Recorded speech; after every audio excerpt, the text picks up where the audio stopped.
हॉस्पिटलमध्ये कर्मचारी कमी पडतायत, त्यामुळे सर्व रुग्णांवर वेळेवर उपचार होत नाहीत, असं निवेदन आर.बी. दयावान संस्थेच्या वतीने देण्यात आलं।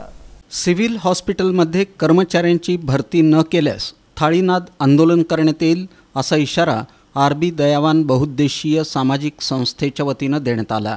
यावेळी संस्थेचे अध्यक्ष रमाकांत भालशंकर, विश्वभूषण कांबळे, तौसिफ शेख, अजय सिंग, राजाभाऊ साबळे, सत्यपाल भांगे, सूरज गायकवाड, बुद्धभूषण कांबळे, विश्वरत्न कांबळे, रविकांत भालशंकर, राहुल भालशंकर, दादासाहेब सर्वदे आदींची उपस्थिती होती।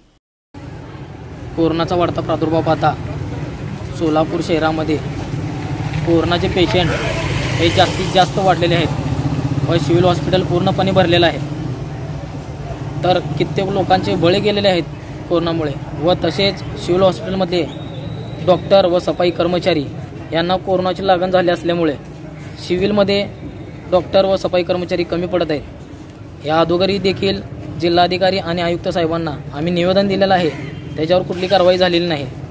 पण आता कोरोनाचा वाढता प्रादुर्भाव पाहता सिव्हिलमध्ये कमतरता भासत आहे, कारण डॉक्टर कर्मचाऱ्यांना लागण झाले असल्यामुळे त्यांची देखभाल करण्यासाठी कर्मचारी नाहीत। तर आत्ताच आम्ही जिल्हाधिकारी साहेब, आयुक्त साहेब आणि मुख्यमंत्री साहेबांना ईमेलद्वारे सादर केलेला आहे, तर त्यांनी जास्तीत जास्त लक्ष द्यावे सिव्हिल हॉस्पिटलमध्ये।